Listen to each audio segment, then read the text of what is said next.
स्वागत है इस डीप डाइव में। आज हम बात करें विजय मल्ल्या की, एक ऐसा नाम जो कभी तो भारत में the king of good times का दूसरा नाम था, लेकिन आज वो नाम विवादों और लंबी कानूनी लड़ाइयों से जुड़ा हुआ है। हमारे पास जो जानकारी है वो विजय मल्ल्या के बिजनेस सफर, खासकर किंगफिशर एयरलाइंस के उदय और फिर पतन का काफी गहराई से विश्लेषण करती है। तो इस डाइव का मिशन क्या है?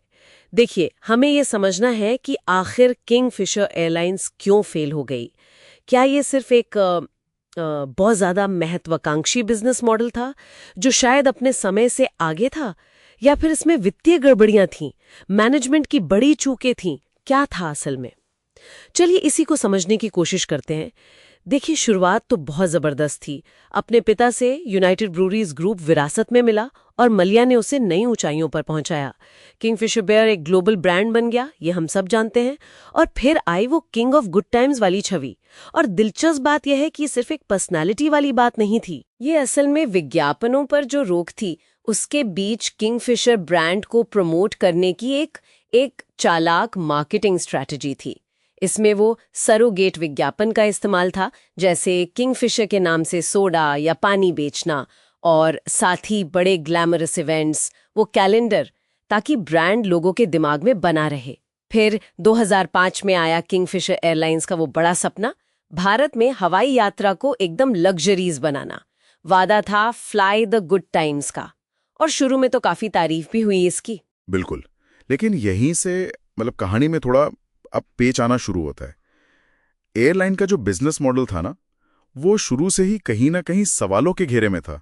2007 में उन्होंने वो कम लागत वाली एयरलाइन एयर डेकन उसको खरीद लिया, और ये एक आप कह सकते हैं कि बहुत बड़ी रणनीतिक गलती साबित हुई बाद में। अच्छा, कैसे? देखिए, एक तो किंगफिशर की वो महंगी प्रीमियम वाली पहचान थी, वो धुंधली पड़ गई। हाँ। और दूसरा, दो बिल्कुल अलग तरह के ऑपरेशन, अलग कॉस्ट स्ट्रक्चर, उनको एक साथ लाना, उससे लागत बढ़ गई, मुश्किलें बढ़ गईं। इसके अलावा एक और चीज देखिए, किंगफिशर एयरलाइंस ना कई तरह के विमान ऑपरेट कर रही थी। उनके पास एयरबस 320 थे, फिर बड़े वाले A330s भी थे, और छोटे रूट के लिए ATR विमान भी थे। हाँ, कई तरह के प्लेन थे उनके पास। हाँ, अब इसका मतलब क्या हुआ? अलग अलग प्लेन मतलब मेंटेनेंस का खर्चा ज्यादा, पायलट और क्रू की ट्रेनिंग भी ज्यादा मुश्किल, ज्यादा खर्चीली। आप इसकी तुलना इंडिगो से कीजिए। वो शुरू से सिर्फ एक ही तरह के विमान A320 उसी पे टिके रहे। हाँ, उनका मॉडल काफी सीधा है इस मामले में। बिल्कुल। उससे उनकी लागत कम रही, और किंगफिशर के पास जैसे ईंधन की कीमतें बढ़ती हैं, उससे बचने के लिए कोई ठोस हेजिंग रणनीति भी नहीं थी। मतलब भविष्य के लिए फ्यूल की कीमत फिक्स करने का कोई इंतजाम नहीं। तो ये मॉडल आप देखें तो अंदर से ही कमजोर था। ये सिर्फ बाहरी हालात का शिकार नहीं हुआ। तो बिजनेस मॉडल में तो कमजोरियां साफ दिख रही हैं, लेकिन फिर पैसों का क्या हिसाब था? ये पहलू तो शायद और भी ज्यादा उलझा हुआ है। एयरलाइन पर बैंकों का बहुत भारी कर्ज चढ़ गया था, करीब 9,000 करोड़ से भी ज्यादा, है ना? हाँ, बिल्कुल। और इसमें बड़ा हिस्सा सरकारी बैंकों का था। SBI जैसे बड़े बैंक भी शामिल थे। हाँ, और यहीं पर देखिए, बैंकों के रोल पर गंभीर सवाल खड़े होते हैं। एक ऐसी कंपनी जो लगातार साल दर साल घाटे में जा रही थी, उसे इतना ज्यादा कर्ज क्यों दिया गया और कैसे दिया गया? खासतौर पर IDBI बैंक के अधिकारियों की भूमिका तो काफी जांच के दायरे में आई। हाँ, मैंने भी पढ़ा था उसके बारे में, IDBI वाला मामला। जी, उन पर आरोप है कि उन्होंने बिना पूरी जांच पड़ताल के ही करीब 900 करोड़ रुपए का लोन पास कर दिया। फिर देखिए, मामला सिर्फ कर्ज न चुका पाने का नहीं रहा, बात आगे बढ़ी और आरोप लगे जानबूझकर चूक के, यानी विलफुल डिफॉल्ट। मतलब पैसा होते हुए भी जानबूझकर नहीं चुकाया, ये मतलब हुआ। हाँ, शक यही था कि चुकाने की क्षमता थी पर चुकाया नहीं गया। और फिर इससे भी गंभीर आरोप लगे मनी लॉन्ड्रिंग के, यानी कर्ज का पैसा लिया एयरलाइन के लिए, लेकिन उसे कहीं और इस्तेमाल किया गया। उसके असली स्रोत को छुपाने की कोशिश की गई। कहाँ इस्तेमाल हुआ पैसा, कुछ पता चला? जांच एजेंसियों का तो यही दावा है कि बैंकों से जो पैसा मिला, करीब 3,500 करोड़ से ज्यादा, वो एयरलाइन के ऑपरेशन में नहीं लगा, बल्कि वो पैसा निजी जेट खरीदने, फॉर्मूला 1 टीम पर, IPL टीम पर, ऐसी जगहों पर खर्च किया गया।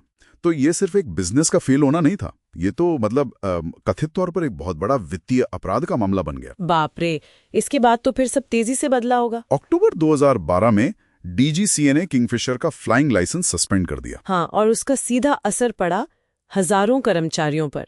महीनों तक सैलरी नहीं मिली उन्हें। बहुत बुरा हाल था। और फिर मार्च 2016 में विजय मल्ल्या भारत छोड़कर ब्रिटेन चले गए जी। और यहाँ भारत में उन्हें भगोड़ा आर्थिक अपराधी घोषित किया गया, ये फ्यूजिटिव इकोनॉमिक ऑफेंडर एक्ट के तहत, है ना? ये एक खास कानून है जो एजेंसियों को ये अधिकार देता है कि वो बिना कोर्ट के फैसले के भी संपत्ति जब्त कर सकें अगर व्यक्ति जांच से भाग रहा हो। और उनकी संपत्तियां जब्त हुई और तब से ब्रिटेन से उनके प्रत्यर्पण की वो लंबी कानूनी लड़ाई चल रही है। हाँ, जो अब तक चली रही है। मल्ल्या का पक्ष अवश्य ये है कि कर्ज से ज्यादा की वसूली तो पहले ही हो चुकी है।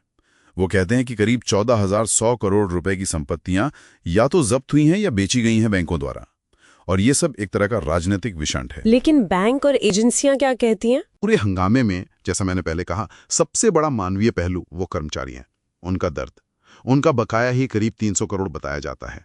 और हाँ, इस पूरे प्रकरण ने भारतीय बैंकिंग सिस्टम के भरोसे को भी काफी चोट पहुंचाई है। तो इस पूरी कहानी से हम क्या समझे, निचोड़ क्या है? पहली बात तो साफ है कि किंगफिशर एयरलाइंस का जो बिजनेस मॉडल था, जो पूरी तरह चमक दमक और लग्जरी पर टिका था, वो असल में टिकाऊ नहीं था, सस्टेनेबल नहीं था। लेकिन ये कहानी सिर्फ एक बिजनेस के डूबने की कहानी से कहीं ज्यादा है। बिल्कुल, ये बहुत जटिल है। इसमें कथित वित्तीय गड़बड़ियों के आरोप हैं, फंड्स के हेरफेर के आरोप हैं और सबसे बढ़कर जवाबदेही से बचने के गंभीर सवाल जुड़े हुए हैं। बिल्कुल सही। ये कहानी है महत्वाकांक्षा की, ब्रांड की ताकत की और सबसे ज्यादा कॉर्पोरेट गवर्नेंस और जवाबदेही की। और ये हमें सोचने पर मजबूर करती है कि जब कोई बहुत बड़ी प्रभावशाली बिजनेस हस्ती शामिल हो तो क्या उनकी व्यक्तिगत छवि, उनका ब्रांड, क्या वो वित्तीय जांच और कानूनी जवाबदेही की प्रक्रिया को प्रभावित कर सकता है? और अगर हाँ, तो किस हद तक? ये एक ऐसा सवाल है जिस पर शायद आगे भी सोचने की जरूरत है।